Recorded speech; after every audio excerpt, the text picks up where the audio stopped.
morning, students. So we'll start with our lectures. So we are done with the first unit, almost done with the first unit. Like we have covered, you will be having a syllabus, right? So we have covered history and development in India and worldwide. Okay, basic terminology and principles of forensic science with examples. Allied institutions, that I told you, you can do allied institution by yourself because all the websites are available. Okay, that means you can just write about allied institution by yourself. Okay, many of you had doubts about allied institutions. All you have to do is just go to the website. Okay, for example, what? For example, if it is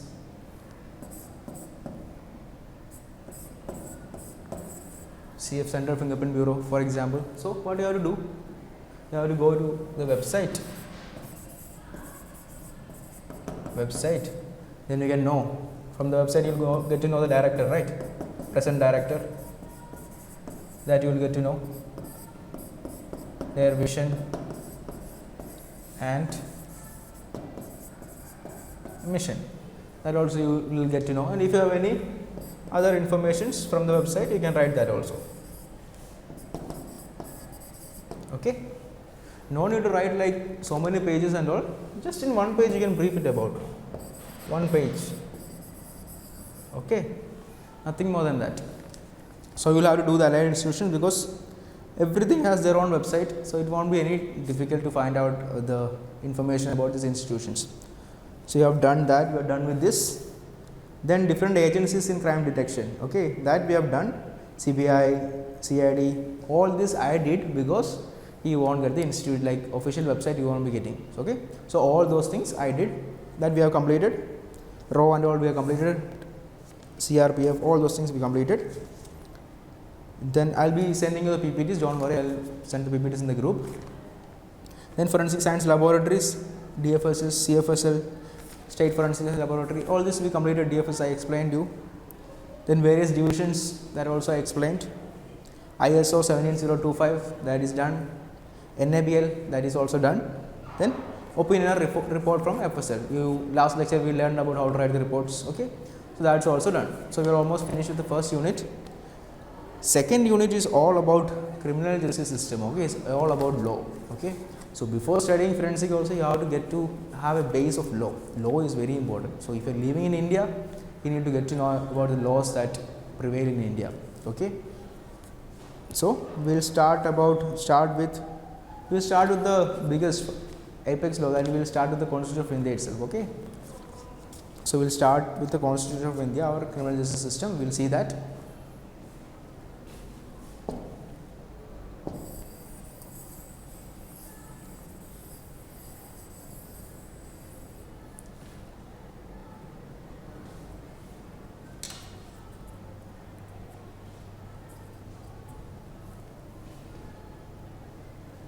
Okay, we'll start with the criminal justice system in India.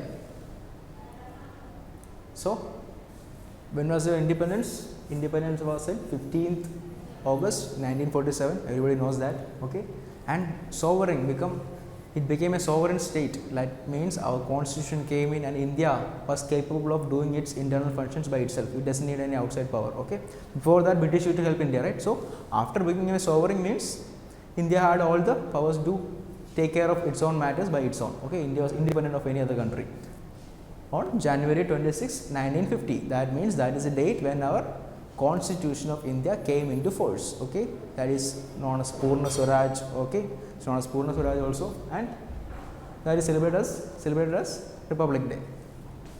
The criminal justice system in India is several decades old, based on the system established by the British in India. So our constitution is mainly based on the British constitution only. Okay, our laws are also mainly based on the British constitution, more or less. So system more or less remains the same without any major changes.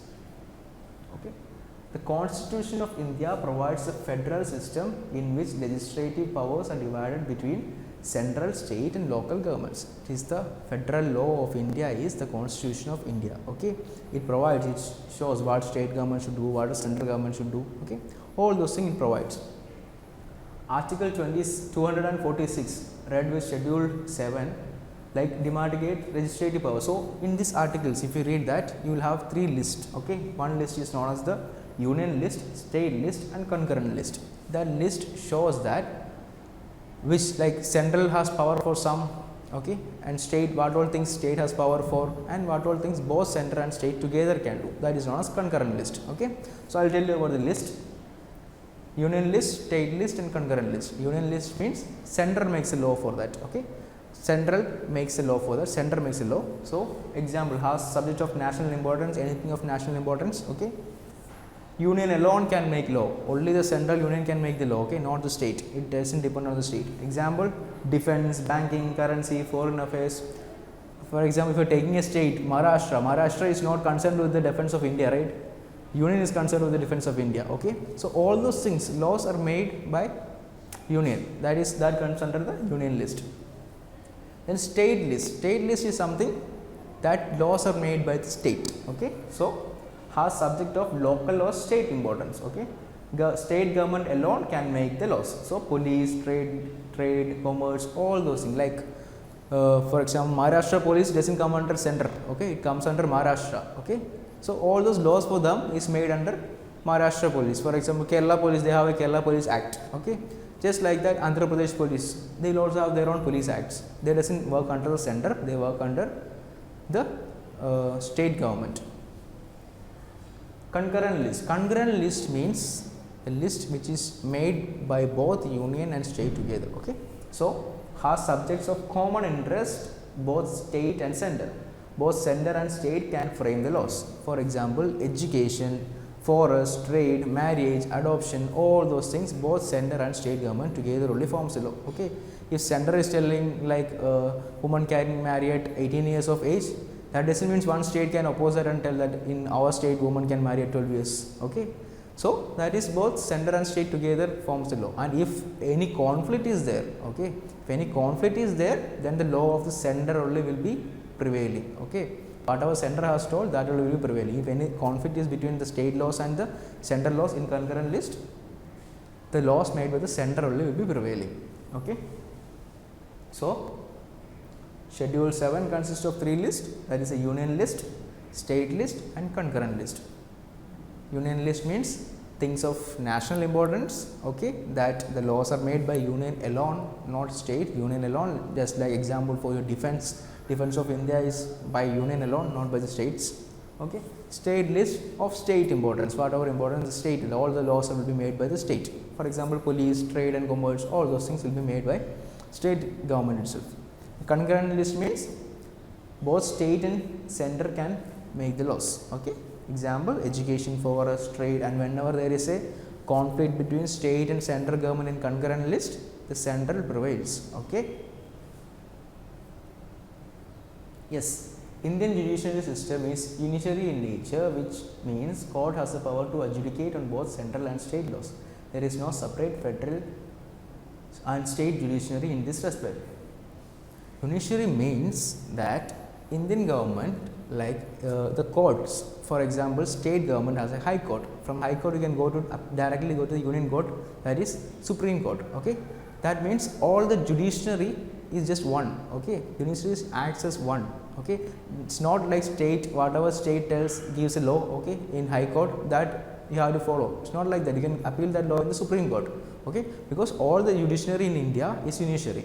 Okay, so Supreme Court of India sits as the apex court in the judiciary. The head court or the apex court is Supreme Court of India, that is in Delhi. Additionally, each state will be having its own high court. So unitary mainly means, I will show you with an example.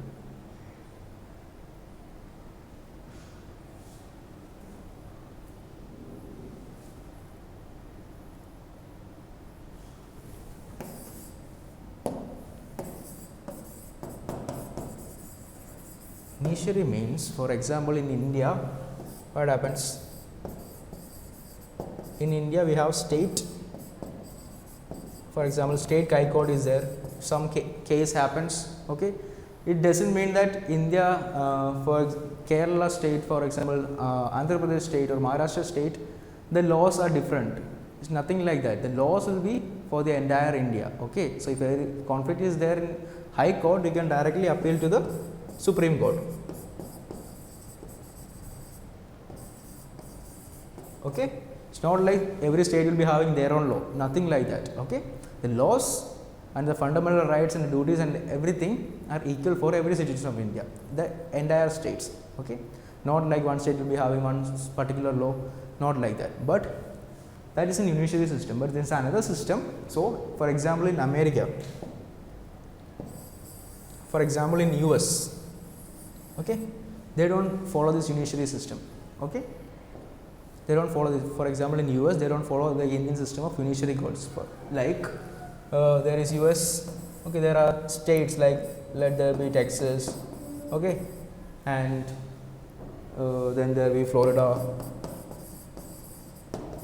okay, DC. So all these places, but system is not judiciary. Like the Supreme Court doesn't decide. All the states will have their own Supreme Courts. Okay, state will have their own apex courts. So example, taking a firearm, okay, that people can carry rifles.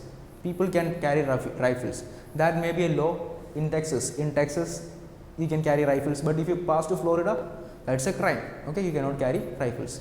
That is known as different state will be having different laws and different state will be acting as their own Supreme Courts. Okay, India it is not like that. If there is some act that people are not allowed to carry guns, that means entire India people are not allowed to carry guns. Okay, every state will be crime. But here, if Texas tells that you can carry guns, okay, and Florida tells that you cannot carry guns in their law, that means when you pass from Texas to Florida, it's a crime.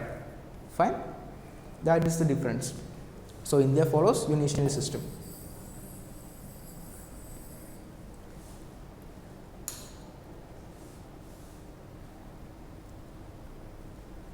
So the apex court is Supreme Court, then we have state apex court is High Court. The Parliament has the power to establish common High Court for two or more states. Okay, Parliament has the power to appoint two states to be having same High Court.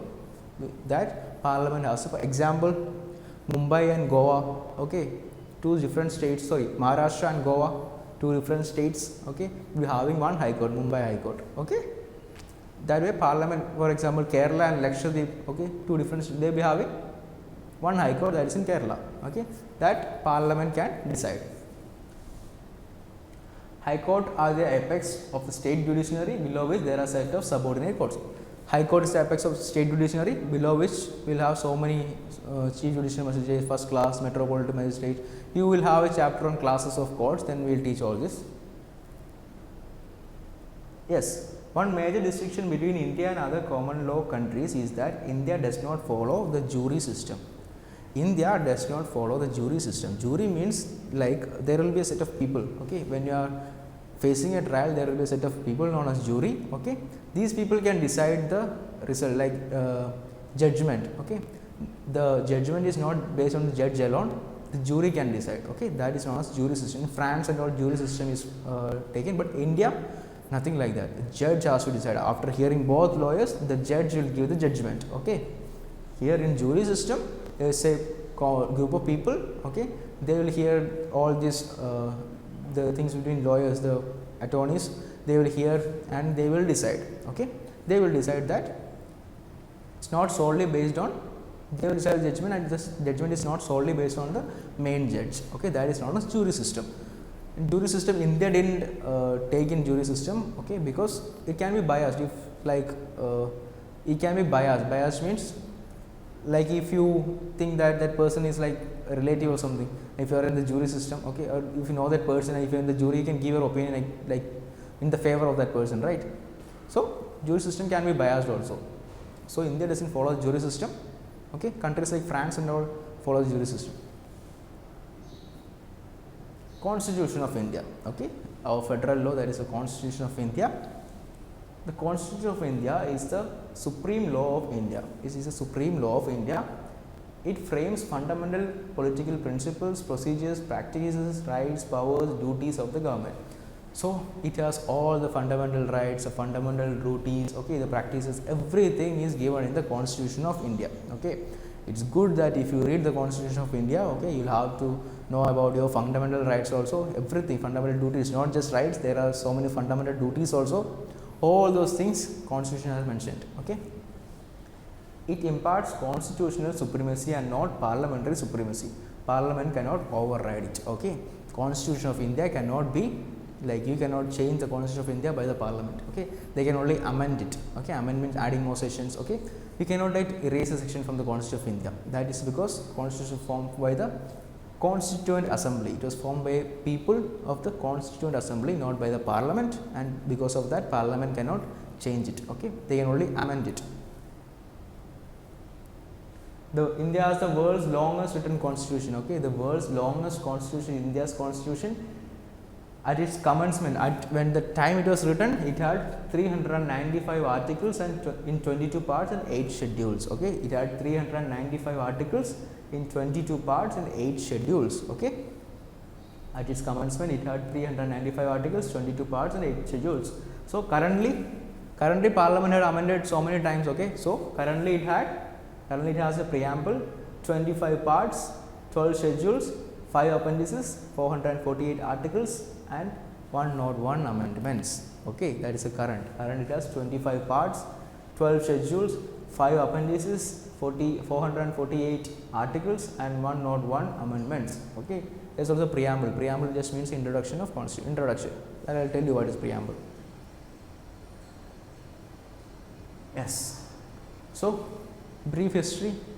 We won't go too much deep into history because you are learning forensic, like you don't need to go too much into law and history and all. We will be having other interesting topics in forensics. Okay. But just to build the base, we are teaching you law for now. Okay. Forensic, all the fields, all the experiments, everything will be there. So don't worry about it. Okay. Don't worry that I came to forensic and I am studying law and all and history and all. Don't think about it like that. Okay. You will have all those things. You will have forensic biology, serology, ballistics. You will study about everything. So don't worry about that. You will have practicals also. So don't worry about that. Just now we have to build a base. Okay. So we are learning law. So the Constitution of India was adopted on 26th November in the year 1949. Okay. It was adopted in November 26th year 1949, but it came into force on 26th January 1950. That is our Republic Day. What did it before that? What was there before Constitution of India? How was the governing done? The governing was according to Government of India Act of 1935. Before Constitution of India, it was by Government of India Act 1935. But after Constitution came, that act was like subsidized, like was not used again. It was replaced by the Constitution of India. 26 January celebrated as the Republic Day. Everybody knows that. So it was adopted by the Constituent Assembly, Constitution Assembly. Okay, that is why Parliament cannot override it, because it was established by the Constituent Assembly. Okay. Dr. B.R. Ambedkar, the chairman of drafting committee, is widely considered as to be the architect of the Constitution of India. Dr. B.R. Ambedkar, the chairman of drafting committee. Okay. Constituent Assembly's drafting committee, he was the chairman, so he is considered as the architect of the Indian Constitution. You can see, whenever you see Dr. B.R. Ambedkar's photo or statue or somewhere, he will be having a book, right, the Constitution of India. Okay. He is considered as the person, like the architect of Indian Constitution. Whenever you see his pictures, you can see him having the Constitution of India in hand. Okay. And many people even worship him. In India, you can see there are still there is like casteism. Still there is in so many places in India, in villages and all, still caste system is prevailing. Okay. You won't be knowing about that, but still in many states and many villages, caste system is still prevailing. Okay. So Ambedkar was the one who tried to eliminate this caste system. Okay.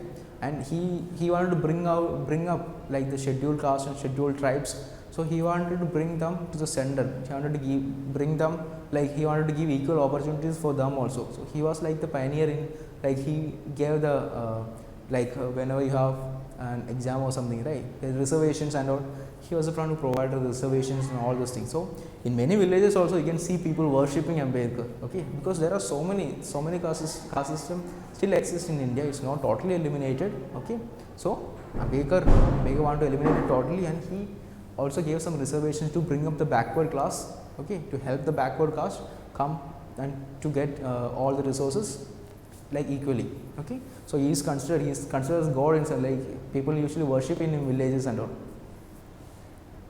So after the adoption of the constitution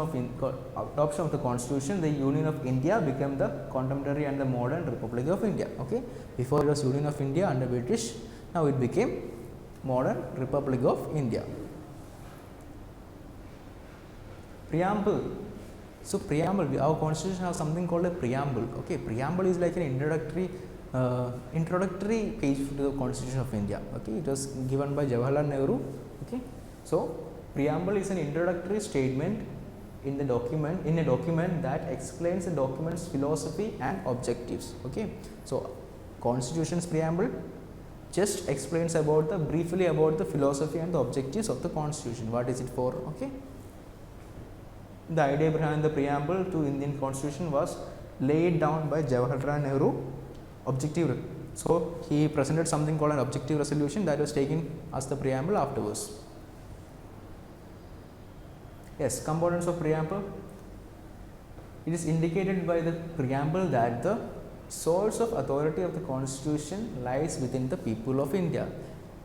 You can go to Google, okay, you can search for preamble of Indian Constitution, you will get the preamble, just one page, okay, just preamble you will get, you can read that. So it tells that this was given by the people of India. You can see whatever I have highlighted here, that are the words in the preamble, okay. So source of authority was with the people of India, okay. People of India made their constitution, okay, for them. They made their own constitution, okay. They made it to the Constituent Assembly. That is why Parliament cannot override it, okay. So people of India. Preamble declares India to be a sovereign.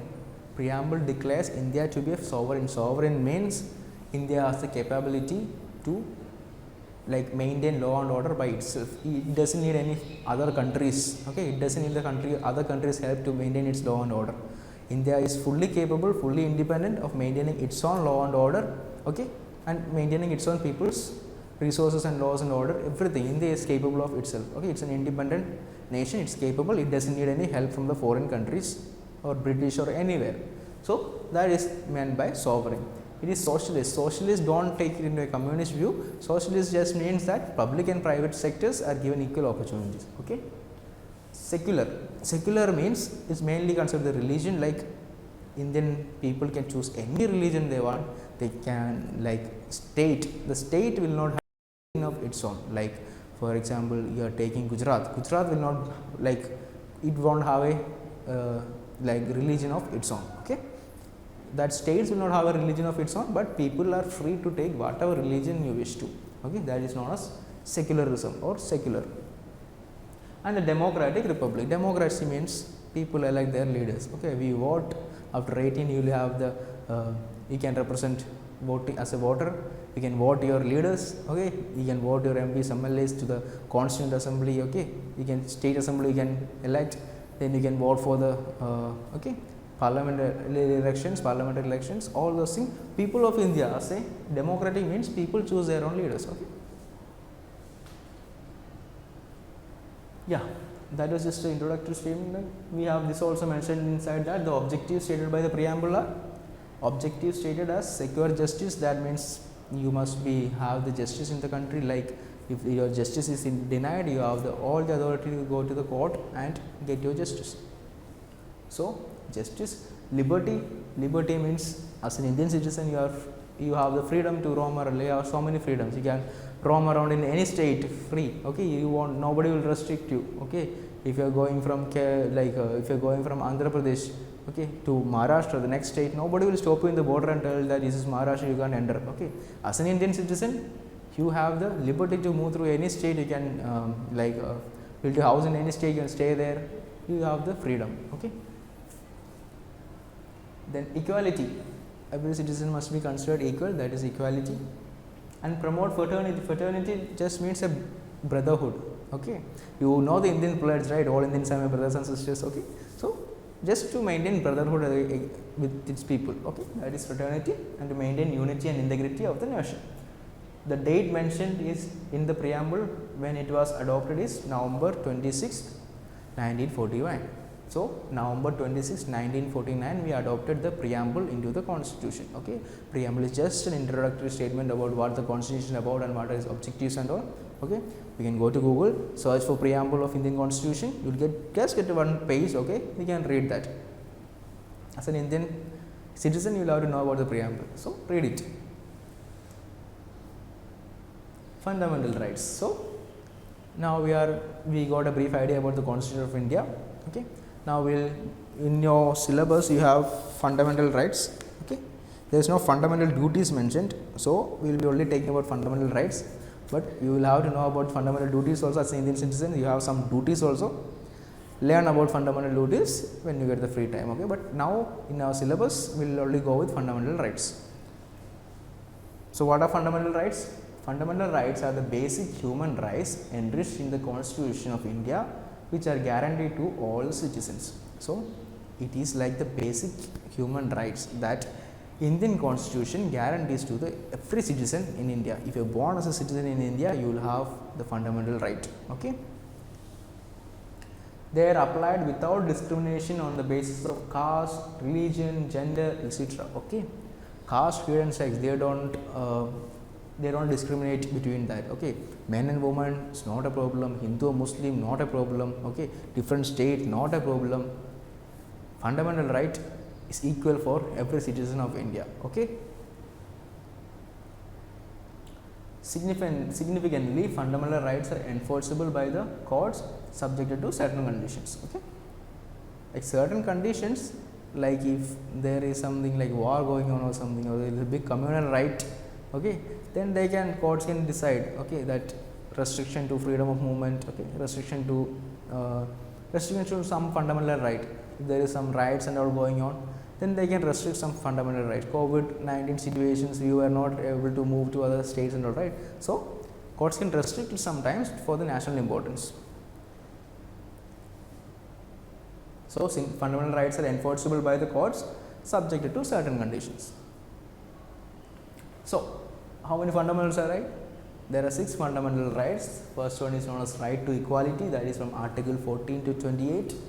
Right to freedom, that is Article 19 to 22.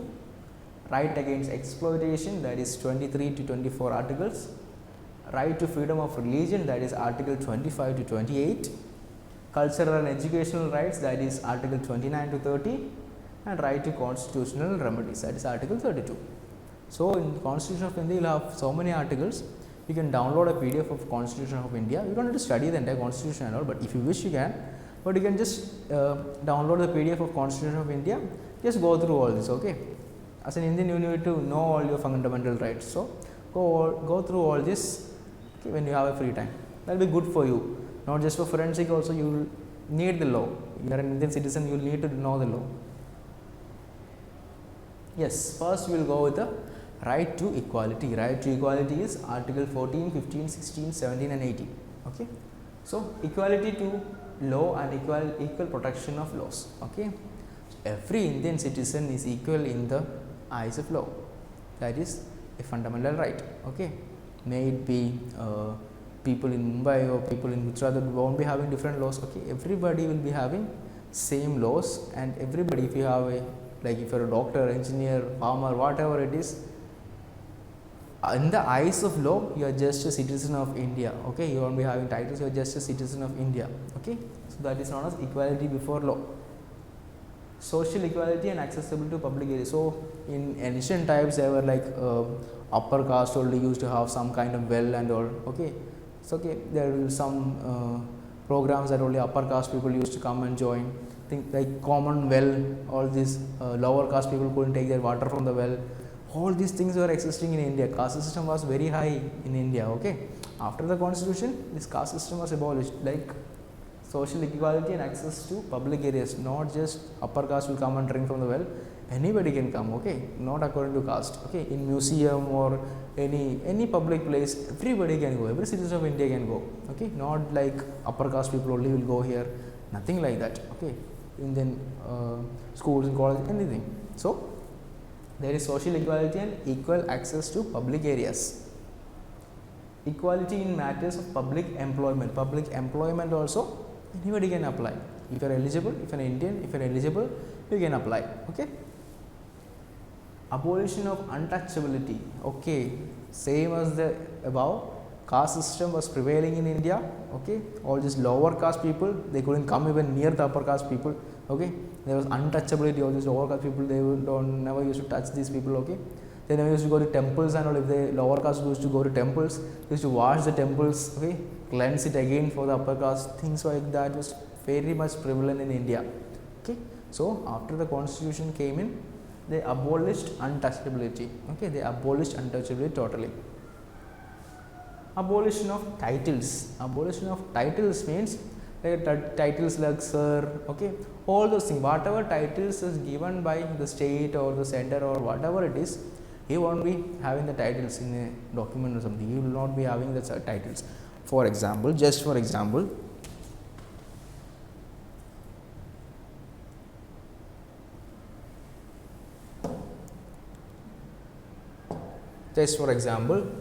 okay, just let it be my name. Okay, let it be my name. Okay, I finished my MBBS. Okay, MBBS or my PhD. MBBS or my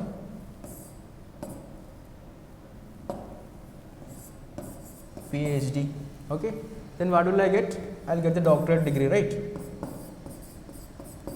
I'll get the doctorate degree or doctor's degree from MBBS. So name will be Dr. Ajith. But I cannot use this in my Aadhaar card or my driving license. Okay, I cannot use this title anywhere in the government documents. I cannot tell that in my Aadhaar card. Have you ever seen someone's Aadhaar card like Doctor this? Okay, nothing like that. No titles will be used on all these government documents. So no titles in my Aadhaar card or my license or Aadhaar, whatever it is, it will be just Ajith only. My full name, that's all. Okay, there won't be a Dr. Ajith, nothing like that. Okay, or sir. British used to give that position of sir. Okay, or sir won't be there, nothing like that will be there. Abolition of titles, no one will be having a title in their documents. Okay, like Facebook and all you can keep, but official documents, no one will be having any titles. Facebook, I can keep my name like Dr. Ajith and all, no problem, but government documents, no titles.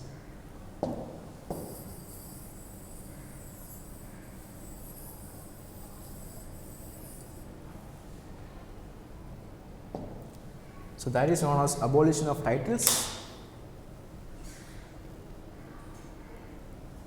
So that is all about right to equality. Okay, right to equality is Article 14, 15, 16, 17 and 18.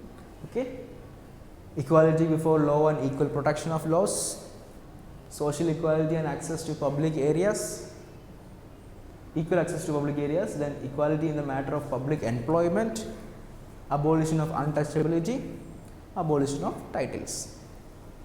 So we are done with the first fundamental right. Second fundamental right is right to freedom. Right to freedom. So right to freedom is in Articles 19, 20, 21 and 22. Okay, Article 19, 20, 21 and 22. So we have freedom of speech and expression. First one is freedom of speech and expression. You can talk about anything. Okay, you have to speak. You have the right to speak. Okay, not to defame. Defame is another thing. You have the right to give your own opinion. Okay. Freedom to assemble peacefully without arms. If you want to gather, if a group of people are to gather, they can gather together. With peace, they can gather together. Okay, they talk about their issues, discuss their issues without arms. Okay, you can't carry rifles and arm together. That will be crime. So without any arms, they can gather peacefully, discuss their matters, no problem. You have the right for all those things. Freedom to form associations or unions. Indian Constitution gives you the right to form unions and associations. You can form your student association. Just like that, there will be so many associations, right? If you are from your state, there will be so many associations. There will be merchants associations, things like that. So many associations, drivers association. Okay, so many associations. That is not against law. Okay, you can form your association, no problem.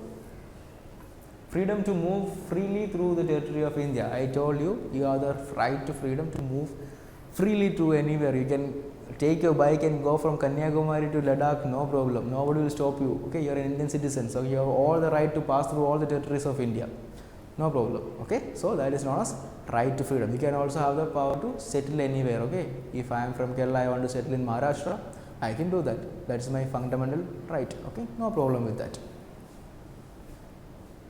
Freedom to reside and settle in any part of the territory. I told you, like, if I want to settle in any part of India, okay, I can settle. I want to settle in Bengal, no problem with that. I have all the rights to settle. Freedom to practice any profession. Just like that, you took forensic science, okay, I also took forensic science. You could have taken engineering, I could have taken engineering. It's no problem, it's our choice. Okay, Constitution gives you the choice. Okay, nobody will force you to take something. You have all your rights to take whatever you want, whatever profession you want. After forensic, if I don't want to go for a forensic job, I can try for another jobs. Okay, if I want to study law, I can go for study law. If I want to study MBA, I can study MBA. Okay, I can work with MBA if I am eligible. So, all these things, you have the right to choose your own profession. Okay, if I don't want to do anything, I just want to do photography, I can do that. Nobody will be pressurizing you to take something. That is freedom to practice any profession. Okay. So, right to freedom, articles 19, 20, 21 and 22, fine. Freedom of speech and expression, freedom to assemble peacefully without arms, freedom to form associations or unions, freedom to move freely throughout the territory of India, freedom to reside and settle in any part of the territory of India, freedom to practice any profession. Okay, fine with it. Then we will move to right against exploitation. There is a right, fundamental right. Our third one is right against exploitation. Okay, that is articles 22 and 23. So, abolishment of forced labor. Nobody can force someone to do labor. Okay, like there were people before independence. They used to force all these minor category, people. Okay, or the lower caste people. These upper caste people used to force them to do work. Okay, under them, they used to pay less salaries. All those things are abolished. Okay, nobody can force you to work now. Abolishment of employment of children below the age of 14 years in dangerous jobs like factories and mines. So, employment of children, that is also abolished. Okay, you cannot employ children in dangerous jobs. You cannot employ them. That is also abolished by the Constitution of India. So, abolishment of human trafficking, human beings and begging. Forced begging. Begging is okay, but you can't force someone to beg. Okay, you cannot traffic children from one state to other state. Okay, and you can force them to beg. Not possible. Okay, all those things are abolished by the Constitution of India. So, what does right to exploitation take? You cannot exploit someone. Okay, you cannot exploit or put a force on someone. Okay, force someone to do something. You cannot do that. Okay, so it comes under Article 22 and 23. So, the first one will be abolishment of forced labor, fine. Abolishment of employment of children below the age of 14 in dangerous jobs like factories and mines. Abolition of trafficking in human beings and begging, forced begging, that is also abolished. So, we have other fundamental rights, we will discuss that. Now, we will just go through whatever we have learned now. So, yes, we were learning about the criminal justice system of India.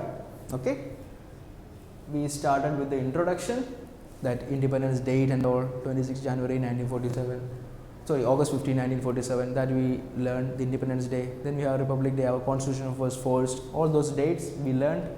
Okay, then we learned about the three different lists.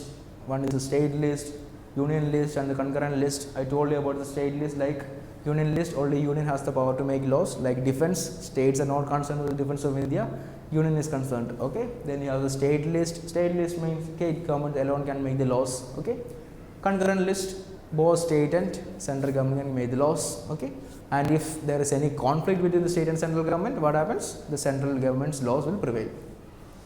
Then we learned that Supreme Court is a judiciary system. I told you what is judiciary system. Like the Indian judiciary is like acting like a one supreme body. Okay, no states will be having their own Supreme Courts or something like that. No state will be having their own laws. The law of the land means every citizen in India will be having a same particular law. It's not like one state will be having some law, nothing like that. Okay, the central and state laws are almost same. Okay, you have to follow one law.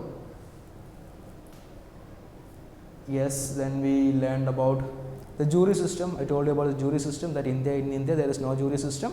Jury means there is a set of people that will be sitting with the judge, okay, and they will also be judging. They will be telling the judgment. Okay, in India only the judge will be sitting. He will hear both the sides and he will decide. He will judge. Yes, now we learned about the history of constitution. We learned about that preamble and history. Like the architect of the constitution was B.R. Ambedkar. I told you what all he did. Okay. Preamble, we learned about the preamble. I told you whenever you are free, go to Google, search for the preamble of Indian Constitution. You have to read the preamble. Okay, it's just one page, just an introductory statement to your Constitution of India. You are Indians, you are supposed to know the preamble and the Constitution of India. So go to Google, search for the preamble and read it once. I have explained everything in the preamble. Okay, what all statements were there in the preamble, like people of India, sovereign, socialist. I explained everything. So just read it once. Liberty, equality, all those things. Read it once. Fundamental rights. So that is the basic human rights provided by the Constitution of India. Okay, every Indian citizens will be having that. There will be no discrimination, man, woman, nothing like that. Okay, one from Andhra Pradesh, one from Kerala, one from Tamil Nadu, nothing like that. Everybody will be having. If you are a citizen of India, you have the fundamental rights. That is equal for everyone.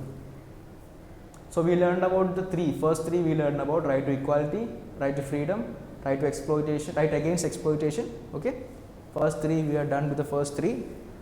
The remaining three we will do in the evening sessions. So right to equality, okay, equal protection under the laws. Abolishment of titles. I explained the titles and all. Freedom of speech and expressions. Peacefully you can conduct your associations. Anything, that is all under the freedom of right to freedom. You can go to any state also. Not like you can go to any state. You can settle there. No problem. Right against exploitation, forced labor, child labor. Okay. And human trafficking and forced begging, that is also abolished. So we are almost done with today's section. So we will learn about the remaining fundamental rights at the evening sessions. Thank you.